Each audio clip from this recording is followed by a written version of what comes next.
안녕하세요. 저는 경기도에서 지극히 평범하게 사는 30대 여자입니다. 여러분의 인생 좌우명은 무엇인가요? 저의 좌우명은 뿌린 대로 거둔다예요.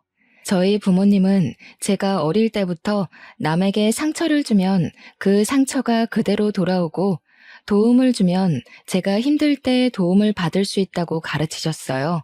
그래서 제가 말이나 행동을 할 때 남에게 상처 주지 않도록 늘 조심하라고 하셨죠. 이러한 가르침 덕에 제가 학교 다닐 때나 직장에 다닐 때 주변 사람들과 그 흔한 말싸움 한번 하지 않고 두루두루 좋게 지냈어요. 그런데 이런 제가 살면서 처음으로 말싸움을 하게 된 사람이 있는데 그 사람이 바로 저의 형님이세요. 제 형님은 저보다 한 살이 많아요. 처음에 인사드리러 갔을 때도 되게 날카롭게 이야기하고 자기 동생인 남편을 엄청나게 아끼더라고요. 그리고 무엇보다 남편과 시아버지가 대형 병원에서 일하는 의사라는 자부심이 정말 강했어요. 사실 우리 집은 그냥 노후 걱정만 안 해도 되는 지극히 평범한 집안이거든요. 형님은 우리 집 사정을 듣고 평범한 평민이 의사 남편과 시댁 만나서 팔자를 고치려 한다며 처음 만날 때부터 저를 그다지 곱게 보지 않더라고요. 그래도 제가 형님이랑 사는 것도 아니니 그냥 참고 넘겼죠. 인사하고 집에 오는 길에 남편에게 형님은 어떤 사람인지 물어봤어요.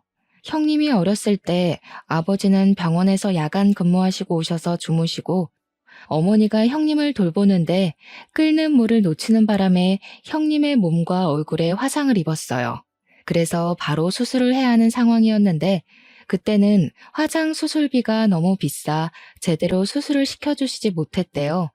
그 결과 흉이 매우 심해졌고 어른이 된 지금도 그 흉터가 몸에 남아 있어요. 그나마 다행인 건 흉터가 턱과 목 쪽에 있어서 머리카락으로 가리고 다니면 잘 안 보이긴 해요. 하지만 형님은 혹시 다른 사람이 보고 본인에게 좋지 않은 소리를 할까봐 일부러 세게 보이려고 막말을 하는 경향도 있고 자격지심도 많이 있다고 해요. 게다가 시부모님은 형님의 흉터를 보면 마음이 너무 아파서 미안한 마음에 형님이 제멋대로 행동을 하고 다녀도 그냥 오냐오냐 하고 키우셨대요. 이러한 이유로 형님은 예민하고 까탈스럽고 자기 멋대로인 성격을 갖게 되었죠. 그래도 말은 조리 있게 잘해서 용케 회사에 들어는 가는데 성격 문제로 오래 다니지 못하고 매번 금방 관뒀다고 하더라고요. 이러한 남편의 이야기를 들으니 솔직히 형님이랑 좋은 사이로 유지하기 쉽지 않겠다고 생각했지만 그래도 남편을 사랑하고 형님을 본다면 얼마나 보겠어 라는 생각에 크게 문제가 될 것은 아니라고 생각했어요. 결혼하고 신혼여행을 다녀와서 시댁에 인사를 드리러 가니 친척들이 다 집에 계시더라고요. 저는 한복을 차려입고 시부모님께 큰절하고 앉았어요. 그랬더니 형님이 제게 신혼여행 가서 시부모님과 자신에게 전화를 매일 하지 않았다고 구박을 하더라고요. 친척들이 다 계신 데서 형님이 뭐라고 하시니 기분이 좀 상했지만 그래도 결혼한 지 얼마 되지 않아 아직은 많이 눈치가 보일 시기기에 그냥 앞으로는 전화 자주 드리겠다고 말했어요. 시어머니는 여행 다녀와서 힘들 테니 편한 옷으로 갈아입고 저녁을 먹자고 하셨어요. 제가 알겠다고 하고 옷을 갈아입으려고 가려는데 형님은 바로 저녁 식사 준비를 하라고 하더라고요. 신혼여행 후에는 시댁에서 친척들과 지인들에게 며느리가 직접 밥을 차려야 한다면서요. 그러면서 선심을 쓰듯이 반찬과 국은 있으니 그냥 상만 차려오라고 하더라고요. 그래서 저는 한복을 입고 15인분의 밥상을 차렸네요. 밥을 다 차리고 저도 밥을 먹으려고 앉았는데 이번에는 형님이 물을 가져와라. 국이 다 식어서 다시 데워야겠다. 여기 반찬이 다 떨어졌으니 가져오라고 하면서 제가 앉아있을 시간을 전혀 주시지 않더라고요. 그 덕에 저는 밥을 하나도 먹지 못하고 음식만 열심히 날랐네요. 시부모님은 그런 형님에게 신우짓 하지 말라고 하셨지만 형님은 친척들도 다 계신 자리에서 시부모님께 날카롭게 한마디 하더라고요. 그래도 우리 집이 일반 집도 아니고 엄연히 의사가 둘이나 나온 집안인데 별 볼 일 없는 일반 평민 주제에 이 정도는 해야지. 안 그래요, 다들? 어떻게 감히 여기에 껴서 밥을 처먹으려고 그래? 형님은 친척들 앞에서 저를 완전히 무시하더라고요. 시아버지가 뭐라고 하시긴 하셨지만 형님이 워낙에 막무가내이기도 하고 친척들이 계셔서 크게는 혼내지 못하셨어요. 형님은 친척분들이 식사를 다 하시고 나니 저에게 당연한 듯이 설거지를 시키더라고요. 저는 아무 도움 없이 혼자 설거지까지 마무리 지었어요. 부엌을 정리하고 부엌에서 나오니 이번에는 과일과 차를 내오지 않고 뭐 하냐고 하시더라고요. 다시 저는 부엌에 들어가 과일과 따뜻한 차를 한 상 내왔어요. 형님은 과일을 먹다가 제게 옆에 앉아보라고 하더라고요. 그리고 우리 집 며느리들이 지켜야 할 규칙이 있다며 일러주더라고요. 일단 매일 시부모님께 안부 전화해야 돼. 그리고 매달 첫 토요일에는 무조건 우리 집에 와서 다 같이 점심 저녁을 먹어야 해. 또 제사와 차례는 하늘이 두 쪽이 나도 반드시 참석해야 한다. 원래 우리 엄마가 이런 거 알려줘야 하는데 엄마가 워낙에 착하셔서 이런 얘기 못하고 도리어 며느리 시집살이 사실까봐 내가 대신 얘기하는 거야. 알겠니? 형님의 어이없는 요구에 황당하긴 했지만 그래도 시댁에 온 첫날이기도 하고 친척들도 계셔서 괜히 분란을 만들기 싫어서 일단은 알겠다고 했네요. 그리고 다음 날부터 형님의 본격적인 시집살이가 시작되었어요. 형님은 매일 아침 제게 전화해서는 시부모님께 안부 전화를 하라고 하시더라고요. 그러고는 저녁 때 또 전화해서는 안부 전화를 했는지 안 했는지 확인 전화까지 했어요. 제가 안 했다고 하는 날에는 며느리가 돼서 시부모님께 연락도 안 드리냐며 잔소리를 해대더라고요. 결혼 후 처음으로 맞이하는 첫째 주 토요일. 형님은 무조건 시댁에서 밥을 먹으라고 했지만 결혼하고 친구들에게 인사하고 밥을 사준다고 가지 못했어요. 솔직히 말하면 그때 형님의 말을 주의 깊게 듣지 않아 잊어버리고 있었어요. 친구들과 함께 있는데 형님이 전화 오더라고요. 우리 집에서 같이 매주 첫째 주 토요일에는 같이 밥을 먹어야 한다고 하지 않았냐면서요. 그러면서 빨리 오라고 5분에 한 번씩 전화가 오는데 정말 돌아버리겠더라고요. 결국엔 친구들에게 양해를 구하고 시댁에 일단 갔어요. 시댁에 도착하자마자 형님은 내 말이 말 같지가 않냐면서 엄청 뭐라고 하셨어요. 저는 도무지 듣고만 있을 수가 없어서 형님에게 화를 내며 따져 묻기 시작했어요. 이게 바로 제 인생 처음으로 한 말싸움이었죠. 형님이 말씀하신 거 잊어버려서 죄송은 한데요. 그런다고 친구들에게 결혼식 와줘서 고맙다고 밥을 사는데 5분마다 한 번씩 전화하는 것은 좀 너무하신 거 아닌가요? 네가 무슨 돈이 있다고 밥을 사. 이거 다 내 동생 돈으로 사는 거 아니야? 잘하는 짓이다. 우리 상우는 병원에서 그렇게 뼈가 빠지게 일하는데 너는 그 돈으로 친구들 밥도 사고 아주 팔자 좋아. 아니요, 오늘 친구들 밥은 결혼 전에 제가 모아둔 돈으로 샀어요. 남편 돈으로는 공동 생활비만 쓰고 있어요. 시부모님은 점점 언성이 높아지는 저와 형님을 말리셨지만 형님은 자기 동생 돈으로 제 친구들에게 밥을 사줬다는 오해를 하시며 화를 엄청나게 내시더라고요. 저는 형님의 이러한 지나친 간섭이 답답했지만 제 남편은 병원 일로 이야기는커녕 얼굴 보기도 힘들고 잠도 거의 자지 못하고 눈만 뜨고 다니는 상황인 것을 알기에 어쩔 수 없이 혼자 속으로 사겼답니다. 결혼 후 첫 명절이었어요. 남편은 역시 또 당직이라 병원에 있었고 저 혼자 시댁에 음식을 장만하러 갔었어요. 형님은 말로만 참견하며 잔소리를 했지만 이미 그 전에 몇 번 당해봤던 터라 그냥 그런가 보다 하고 한 귀로 듣고 한 귀로 흘렸어요. 음식 장만은 시어머니가 음식을 주로 하셨고 저는 뒤에서 보조 역할만 해서 생각보다 힘들지 않더라고요. 그런데 명절 당일 아침부터 형님이 자꾸 제게 이것저것 시켰어요. 아침에 차례를 지내고 설거지를 하고 집에 가려는데 갑자기 제가 해주는 음식들이 맛있다며 음식을 만들어주고 가라는 거예요. 제가 친정에 가야 한다고 해도 친정이 먼 것도 아니고 시간이 걸리면 얼마나 걸린다고 그러느냐며 자꾸 해달라는데 매정하게 안 해주고 가기도 조금 그렇더라고요. 그래서 음식을 다 만들었더니 또 지금은 입맛이 없다며 먹지도 않아요. 그리고 이제는 정말 집에 가려는데 주방 후드 청소까지 싹 시키더라고요. 저는 그런 형님의 말을 무시하고 제 짐이 있는 작은 방에 갔어요. 그런데 웬걸 형님이 문을 잠가버렸더라고요. 형님, 여기에 제 짐 있는데 방문 좀 열어주세요. 어머, 실수로 문이 잠겼네.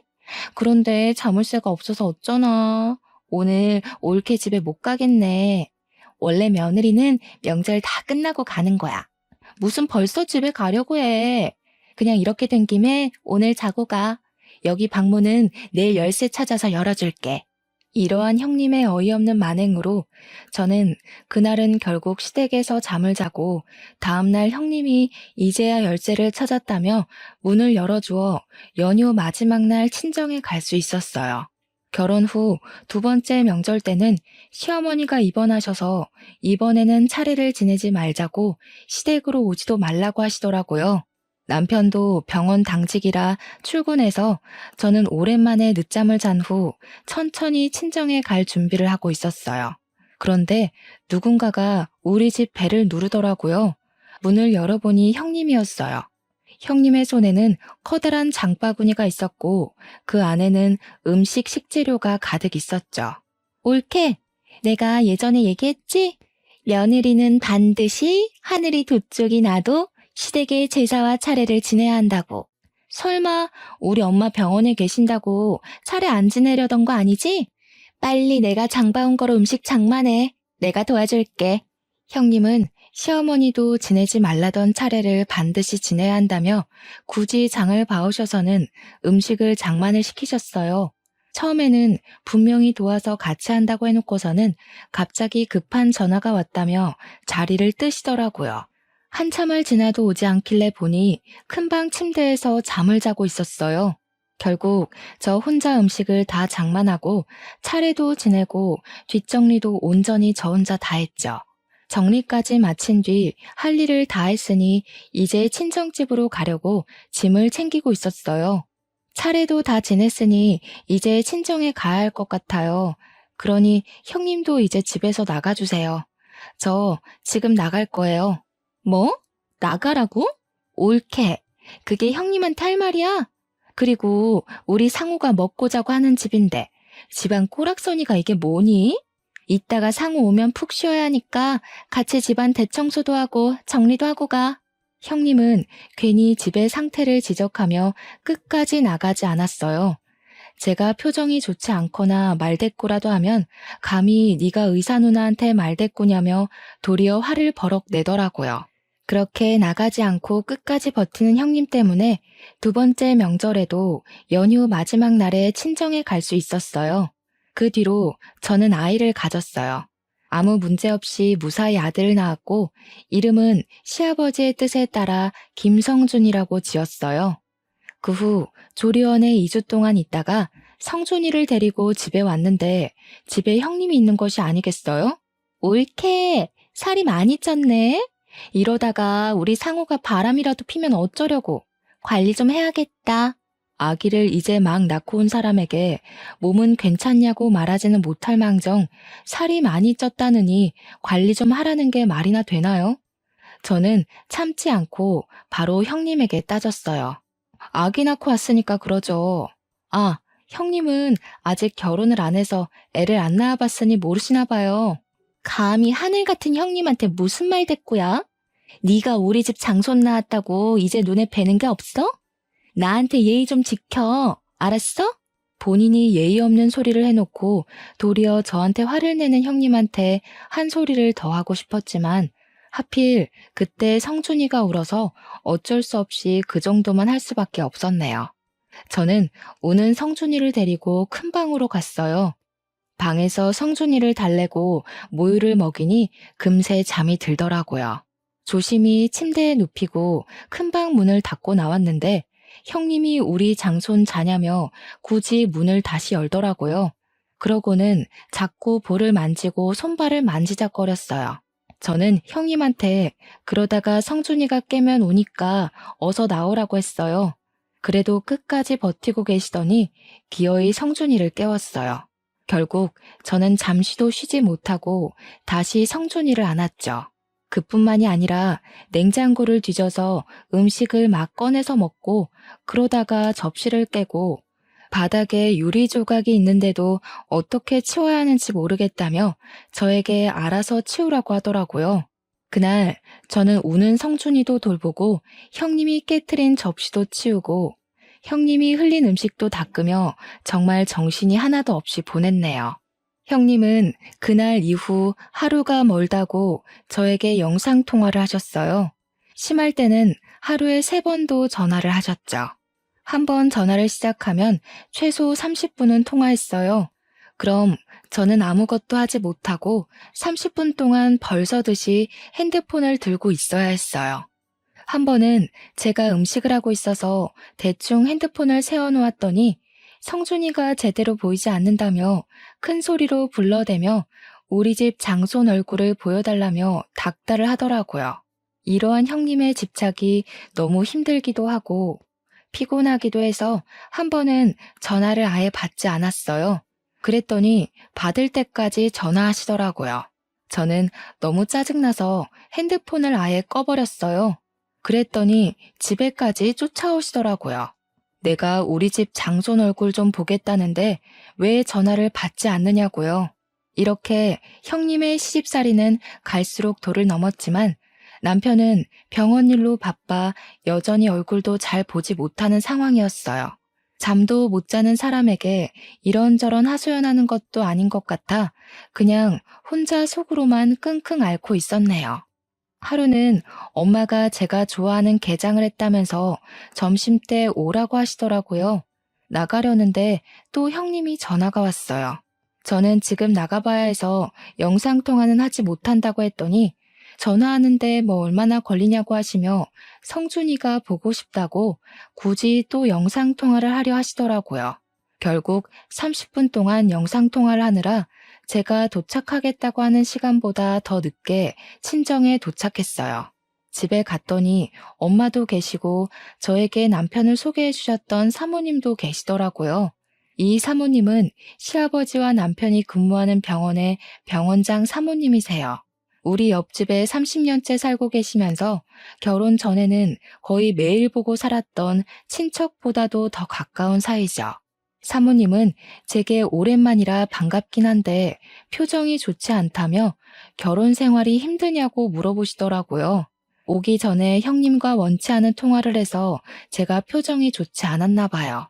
처음에는 이야기하지 않으려다가 그래도 내가 소개해줬는데 잘 사는지 어떤지는 알아야겠다며 자꾸 물어보셨어요.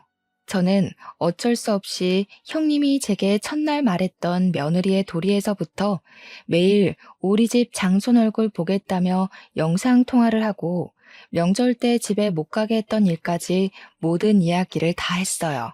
사모님은 저의 이야기를 들으시고는 시부모님의 성품도 좋으시고 남편도 성실하고 책임감이 강해서 시집살이나 고생 안 하고 잘 살 줄 알았는데 시누이가 그 모양인지는 몰랐다며 미안하다고 하시더라고요. 그래서 제가 남편은 바쁘긴 하지만 잘 대해주고 시부모님도 정말 잘해주셔서 좋다고 하며 걱정하지 말라고 하셨죠. 그래도 사모님은 오래 봐서 딸 같은 제가 고생하는 게 너무 속상하다며 혹시라도 도울 일이 생긴다면 언제든지 말해달라고 하셨어요. 형님은 그 뒤로도 매일 영상통화를 하고 말도 안 되는 논리로 항상 저를 괴롭게 했어요. 그렇게 1년 정도가 지났을 때 형님이 결혼을 생각하고 있다며 상견례 날짜를 알려주더라고요. 저는 꼭 가려고 했지만 하필 그날 새벽에 성준이가 열이 나서 입원하는 바람에 가지 못했어요. 그 후로 이야기가 잘 됐는지 결혼식 날짜가 잡혔다며 모바일 청첩장을 주시긴 했는데 성준이가 그 뒤로도 계속 아파서 정신이 하나도 없었던 터라 형님의 결혼 사진을 제대로 보지 못했어요.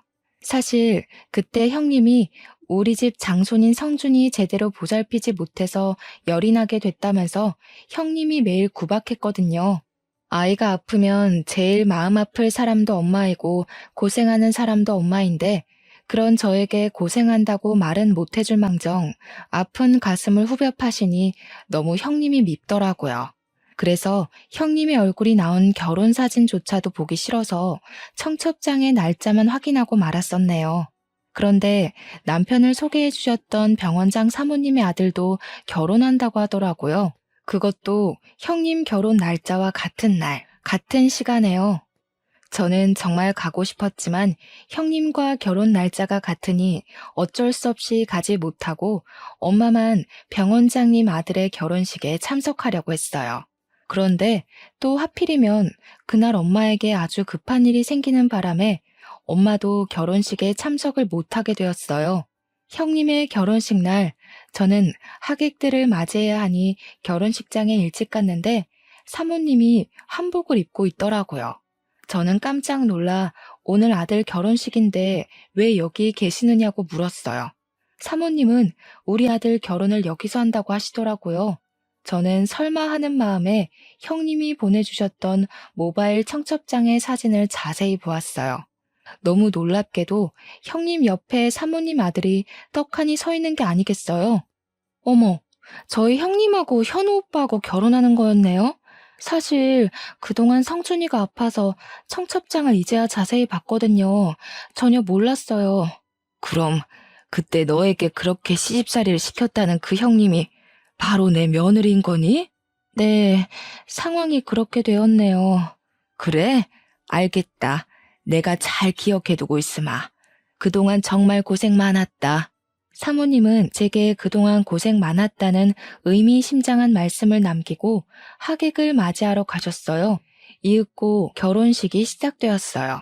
평소에는 그렇게 날카롭고 예민하고 신경질적이었던 형님도 결혼식을 한다고 웨딩드레스를 입고 신부화장을 하니 아주 곱고 참해 보이더라고요. 그렇게 많은 사람의 축복 속에 결혼식은 무사히 마쳐졌네요. 일주일 뒤 친정엄마가 별일 없으면 저녁 먹으러 오라고 부르셔서 집에 갔어요. 친정에 도착하니 엄마가 나갈 준비를 하시며 오늘이 형님 신혼여행 마치고 시댁으로 인사 오는 날인데 저한테 같이 가자고 하시는 거예요. 저는 보기 싫은 형님이 인사하는데 왜 굳이 내가 그 자리에 가느냐고 했죠. 그랬더니 사모님이 저한테 꼭 같이 오라고 했다며 사모님 집에서 저녁을 먹자는 거예요. 마침 남편도 야근하고 저 혼자 저녁을 먹어야 하니 그냥 엄마를 따라 사모님 집으로 들어갔어요. 잠시 뒤 형님이 한복을 입고 엄청 다소곳한 척을 하며 들어오더라고요. 형님은 그 집에 있는 저를 보고는 깜짝 놀라셨어요. 네가 왜 여기에 있어? 형님, 사실 여기 옆집이 바로 제 친정이에요. 그리고 사모님은 여기에 살면서 30년 전에 알게 되었는데 제가 어릴 때부터 거의 매일 뵈서 친척들보다 더 가까운 사이예요. 저도 두 분이 결혼하신다는 사실을 결혼식장에서 알았네요. 그전에는 아시다시피 성준이가 매우 아픈 바람에 정신이 없었거든요. 그런데 형님, 세상 참 좁네요. 그렇죠? 형님은 저와 형님의 시어머니가 서로 아는 사이였다는 사실을 알고 당황해 하더라고요. 그러더니 이내 표정 관리를 하고 사모님이 앉아 계시는 거실로 가서 소파에 앉았어요. 너네는 결혼하고 처음으로 오는데 큰절도 안 하니? 너희 친정은 시댁에 처음 가면 큰절부터 하라고 안 가르쳤어? 사모님은 저와 엄마가 보는 앞에서 형님을 크게 혼내셨어요. 형님은 얼굴이 빨개져서 죄송하다고 하고 일어나더니 큰절을 했어요. 그래, 앉아라. 며느리는 신혼여행지에서 왜 매일 전화하지 않았니? 이제 한 가족인데 전화를 당연히 매일 해야 하는 거다. 알겠니? 그리고 매주 첫 토요일에는 무조건 우리 집에서 점심과 저녁을 먹어야 해. 그리고 제사와 명절 차례상은 며느리가 무조건 하늘이 두 쪽이나도 차려야 한다. 이게 우리 집 며느리의 도리란다. 알겠니? 형님은 자신이 제게 했던 말을 사모님이 그대로 하고 있으시니 뭔가 이상했는지 고개를 갸우뚱하며 대답하지 않더라고요. 그랬더니 사모님이 대답을 왜 안 하냐고 시어미 말이 우습냐고 하셨어요. 조곤조곤히 말씀하시지만 어찌나 카리스마가 넘치시던지 저와 엄마도 그 자리에서 움찔했네요. 형님이 알겠다고 답을 하니 이제는 부엌에 가서 밥을 차리라고 시키시더라고요. 어머니, 저 지금 여행 마치고 왔는데 이 불편한 옷을 입고 밥을 차려요? 원래 신혼여행 후에는 시댁에서 친척들과 지인들에게 며느리가 직접 밥을 차려야 한다는 거 모르니? 며느리가 됐으면 당연히 해야지. 손님들 배고프시니 잔말 말고 빨리 가서 밥 차려. 형님은 제가 처음에 시댁에서 했던 것처럼 한복을 입고 부엌으로 가서 한상을 차렸네요. 밥을 다 차리고 사모님과 엄마, 그리고 형님의 남편이 된 현우 오빠와 제가 자리를 잡고 앉았어요. 형님도 자리를 잡고 앉으려고 했어요. 너는 지금 말고 이따가 먹고 여기 옆에 서 있으렴. 명색이 병원장 사모의 손님들이 오셔서 식사하시는데 어디 이 자리에 앉아서 밥을 먹으려고 하니? 버리장머리 없기는. 아휴. 형님은 얼굴이 시뻘개져서는 앉으려다 말고 일어나서 사모님이 지정해 주시는 곳에 서 있었어요. 저는 맛있게 밥을 먹고 있는데 옆에서 자꾸 뭔가 따가운 시선이 느껴져서 보니 형님이 저를 매섭게 째려보고 있었더라고요. 저는 그런 형님의 얼굴을 보다가 사례가 들렸어요. 미진아, 괜찮니? 편하게 천천히 먹으렴. 얘 며느리야. 밥 먹을 때 옆에 세워두는 건 장승처럼 서 있으란 뜻이 아니라 그때그때 필요한 것들을 눈치껏 알아서 가져오라는 거다. 미진이 사례가 들렸으니 빨리 물 가져와. 사모님의 말씀에 형님은 냉장고에 물통을 꺼내 제 앞에 물통을 그대로 내려놓더라고요. 사모님은 그런 형님을 보며 깊은 한숨을 쉬셨어요. 지금 이게 뭐 하는 짓이니? 아휴, 이럴 때는 손님한테 물통을 통째로 내어드리는 게 아니라 네가 물컵을 가져와서 따라줘야 하는 거야. 내가 너에게 이런 것도 하나하나 가르쳐야겠니? 무슨 초등학생도 아니고. 형님은 사모님께 또 한 소리를 듣고는 아주 짜증난다는 표정으로 컵을 챙겨와서 물을 따라줬어요. 그런 형님의 표정을 보고 있자니 고소하기도 하면서 뭔가 형님을 더 놀리고 싶은 생각이 들더라고요. 그래서 일부러 제 국이 식어서 그런데 국을 다시 따뜻하게 데워달라고 했어요. 형님은 아주 못마땅한 표정을 지으며 못 들은 척 하더라고요. 예, 못 들었니? 내 손님 미진이가 국을 데워달라잖아. 어서 따뜻한 국으로 가져다 주렴. 명색이 병원장 사모의 손님인데 당연히 이 정도 대접은 받아야지 않겠니? 결국 형님이 죽을 상으로 다시 국을 끓여서 가져오는데 얼마나 화가 났는지 형님의 손이 부들부들 떨리더라고요. 평소 같았으면 이미 다 뒤집어 엎었을 사람인데 평소에 그리 무시했던 제 앞에서 이렇게 당하고 있으니 아마 미치고 팔짝 뛸 노릇이겠죠. 저는 아주 고소하게 생각하며 음식을 맛있게 먹었답니다. 저녁을 다 먹고 나서도 사모님은 당연히 설거지는 며느리의 몫이라며 형님에게 설거지를 시키셨어요. 저는 사모님과 함께 거실에 앉아 차와 과일을 마시며 담소를 나눴어요. 설거지를 마친 형님이 부엌에서 나오자 사모님은 거실 소파에 잠깐 앉아보라고 하시더라고요. 그러더니 내 아들 현우에 비해서 조건들이 훨씬 부족하지만 아버지가 워낙 병원에서 인품이 좋으셔서 어쩔 수 없이 결혼 승낙을 했다며 우리로서는 정말 많이 손해보고 하는 결혼이니 평생 갚으면서 시부모 얼굴에 먹칠하지 말고 살라고 하시더라고요. 그 이야기를 듣는데 형님은 울상이 되고 저는 너무 속이 다 시원해서 자꾸 웃음이 나더라고요. 이렇게 형님은 제게 시집살이를 시킨 그대로 사모님께 당하며 시댁에서의 첫날을 보냈네요. 속이 다 후련해져서 집에 왔는데 남편이 퇴근해 있더라고요. 저를 보자마자 하는 이야기가 누나한테 울면서 전화가 왔다며 어떻게 누나가 그렇게 당하고 있는데 옆에서 부채질이나 하냐고 뭐라고 하더라고요. 너 생각 안 나? 오늘 형님이 사모님한테 당했던 거 다 형님이 나한테 했던 짓이야. 신혼여행 끝나고 오자마자 친척들 죄다 불러서 밥 차리라고 했잖아. 너는 그날 밥 맛있게 먹었겠지만 나는 잔심부름하느라 밥 한 숟갈도 못 떴어. 그리고 오늘 사모님이 형님한테 며느리의 돌이라면서 했던 이야기, 다 형님이 나한테 했던 이야기야. 나는 시댁에서 며느리라는 이유로 그렇게 다 해야 하는데 너네 누나는 그렇게 하면 안 되니? 누나도 그 집 며느리인데. 남편은 제 이야기를 듣고 잠시 생각하더니 아무 말도 하지 못하더라고요. 그러더니 남편이 네가 속상한 것은 알겠지만 그래도 누나네 시어머니랑 친하다고 하니 조금 살살해달라고 부탁 좀 드려보라고 하더라고요. 저는 그런 남편의 부탁에 솔직히 그동안 내가 당한 게 얼만데 그렇게 얘기는 못하겠다고 말하며 거절했어요. 잠시 뒤 이번에는 형님이 전화가 왔더라고요. 보나마나 좋지 않은 소리 할 것 같아서 전화를 받자마자 녹음을 했어요.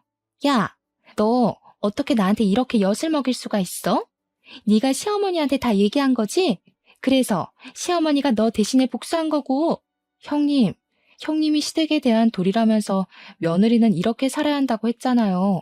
형님도 이제 결혼을 하고 한 집안의 며느리가 되었으니 당연히 그리하셔야 하는 것 아닌가요? 너 내가 가만히 안 둘 거야. 네가 지금 그 아줌마랑 한편 먹고 나 괴롭히는 거 모를 줄 알고? 아줌마요?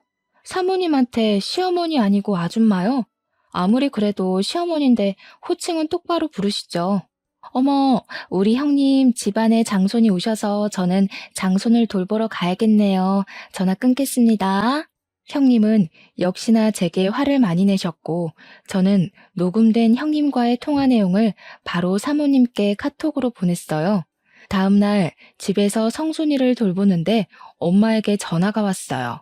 엄마가 사모님 집에 가니 형님이 와 있었더라고요. 그런데 보니까 형님이 아주 눈물이 쏙 빠지게 혼나고 있던데 무슨 일 있었냐고 하시더라고요. 그래서 제가 어제 있었던 일을 이야기하며 아마도 그래서 혼난 것 같다고 했어요. 엄마는 그렇게 시집살이를 시키더니 쌤통이라며 저보다도 더 좋아하셨어요. 그리고 형님의 결혼 후 첫 명절날이 왔어요. 원래 병원장님은 평소에도 잘 쉬지 못하니 명절날에는 반드시 가족과 여행을 가세요. 이번에도 여행을 계획하신다길래 저는 당연히 형님도 같이 가겠거니 했어요. 여행을 가는 형님이 부럽기도 하고 한편으로는 사모님이 형님에게 아주 혹독한 시집살이를 시킬 것을 기대했는데 그러지 못하겠다고 생각하니 내심 아쉬웠어요. 저는 시댁에서 형님 없이 아주 편하게 음식을 장만했어요. 음식을 하다 보니 생각보다 재료가 많이 부족해서 시부모님과 남편은 장을 보러 나가고 저와 성준이 둘이 시댁에 있었어요. 그런데 여행을 갔다고 생각했던 형님이 들어오시는 게 아니겠어요? 어떻게 여기 오세요? 원래 명절 때마다 병원장님 여행 가시는 걸로 알고 있는데. 다들 갔지? 나보고도 같이 가겠느냐고 묻더라고. 근데 솔직히 시댁이랑 가면 불편하잖아. 그래서 안 가겠다고 했더니 그럼 나보고 혼자 차례 음식 준비하고 차례 지내라는 거야. 원래 며느리들은 제사나 차례를 하늘이 두 쪽이 나도 지내야 한다고. 그게 말이 돼? 그래서 그냥 네 하고 차례 안 지내고 여기 온 거야. 그래요? 그래도 형님이 그 집 며느리인데 당연히 차례 지내야죠. 가만히 있자. 사모님한테 명절 인사 한번 드려봐야겠네. 잠시만요. 형님은 제가 사모님한테 전화를 걸자 잽싸게 말렸지만 이미 사모님이 전화를 받으신 상태였어요. 저는 일부러 스피커폰으로 바꾸어 사모님과 통화를 했어요. 사모님, 여행을 잘 가셨죠? 사실 지금 저희 시댁에 형님이 있는데 어떻게 할까요? 난 분명히 우리 집에서 차례 지내라고 했는데 걔가 왜 거기 있니? 바꿔보렴. 저는 스피커폰으로 형님에게 제 핸드폰을 건넸어요. 형님이 떨리는 목소리로 말을 하자 사모님이 노발대발 하시더라고요.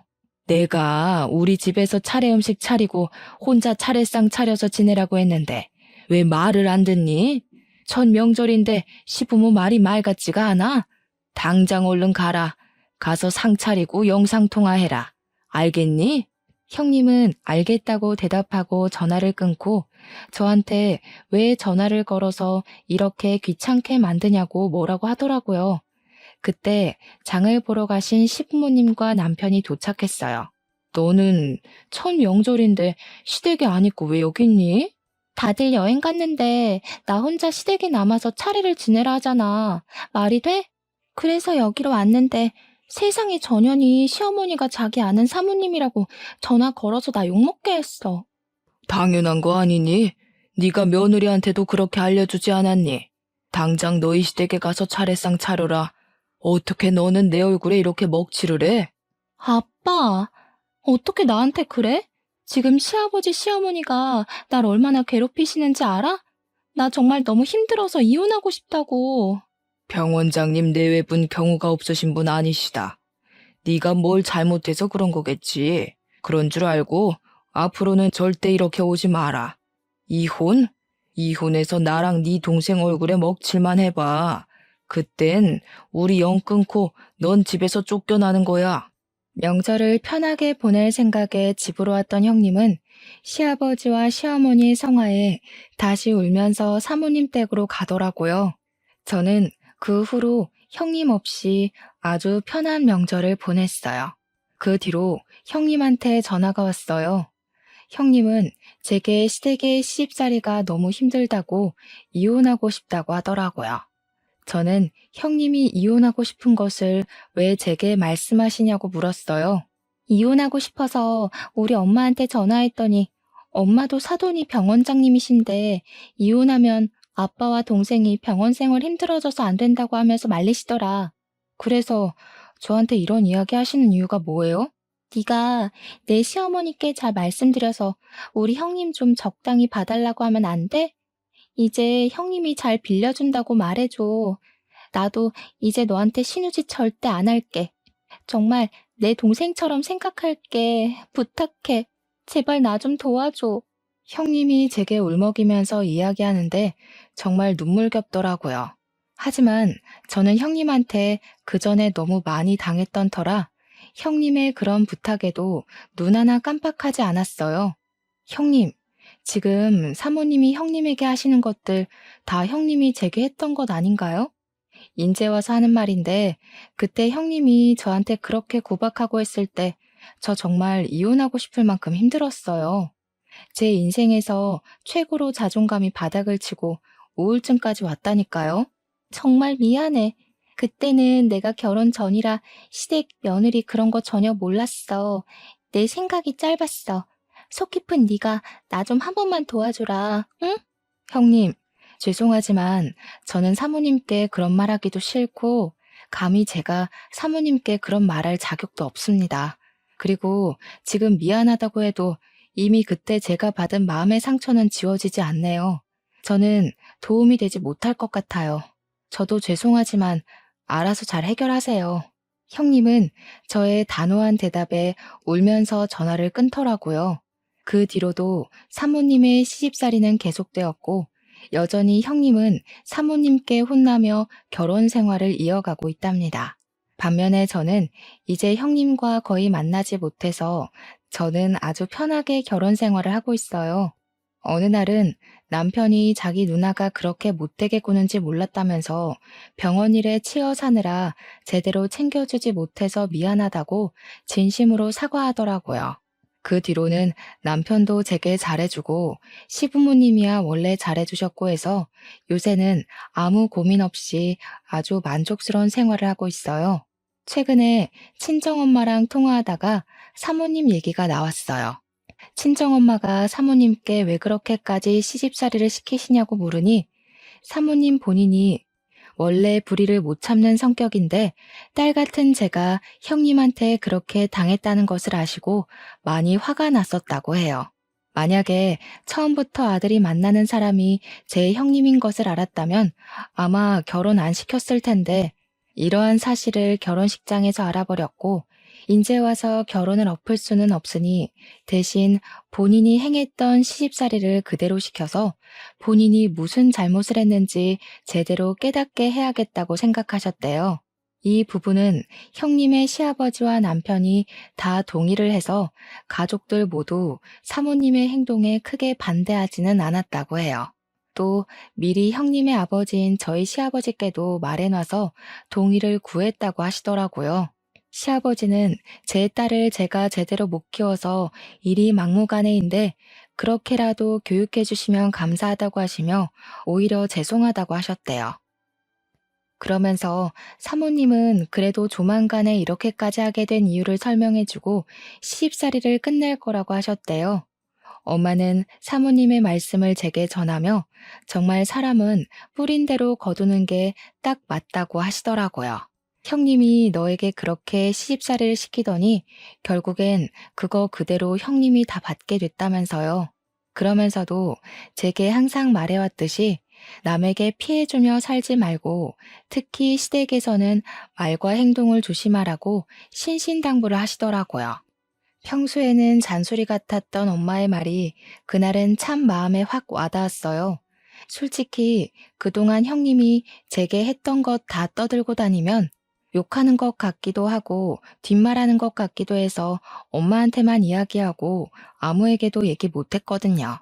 하지만 제가 이렇게 많은 사람이 듣는 이곳에 사연을 남기게 된 이유는 이제 형님의 시집살이가 어느 정도 끝이 나는 것 같기도 하고 무엇보다 우리 아들 성준이가 커서 장가를 가고 내가 누군가의 시어머니가 되면 절대 며느리에게 시집살이 시키지 말고 딸처럼 생각해줘야겠다 다짐하는 의미에서 이렇게 사연을 남겨요.